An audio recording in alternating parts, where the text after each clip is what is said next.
ഈ പാലാരിവട്ടം പാലത്തിന്റെ നിർമ്മാണം അന്നത്തെ ദേശീയപാത അതോറിറ്റിയാണ് ഏറ്റെടുത്തത്.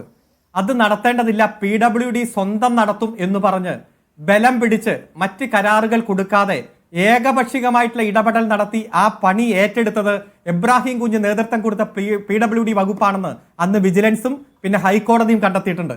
നിശ്ചിത കമ്പി അതിൽ ഉപയോഗിക്കണം, നിശ്ചിത കോൺക്രീറ്റ് അതിൽ വേണം. അത്തരത്തിലൊരു പാലം നിർമ്മാണത്തിന് വേണ്ട മാനദണ്ഡങ്ങൾ ഒന്നും പാലിച്ചിട്ടില്ല എന്ന് കണ്ടെത്തിയത് അതുമായി ബന്ധപ്പെട്ടുകൊണ്ട് പഠനം നടത്തിയ ബാംഗ്ലൂർ IIT അടക്കം 3 ഏജൻസികളാണ്. അതുകൊണ്ട് ആ പാലാരിവട്ടം പാലത്തിനുണ്ടായ സാഹചര്യം വെറുതെ ജനങ്ങളെ ഓർമ്മിപ്പിക്കണമോ ജിൻഡോ? ഇതൊക്കെ കേരളത്തിന്റെ പൊതുസമൂഹത്തിലുണ്ട്.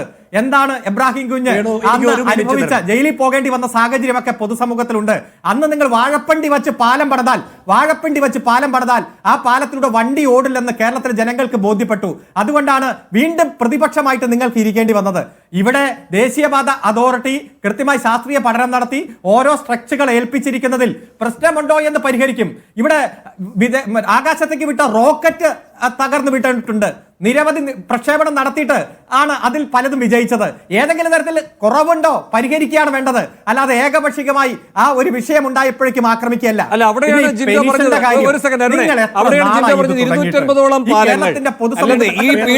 ഏറ്റെടുത്ത് നടപ്പാക്കിയിട്ട് ഒരു പാലാരിവട്ടം പറയുമ്പോൾ അതിന്റെ മുഴുവൻ ഉത്തരവാദിത്വം ഒരു മന്ത്രിയിലേക്ക്. അങ്ങനെ വരുമ്പോഴാണ് ഈ കൂളിമാടിന്റെ കാര്യം ചോദിക്കുന്നത്.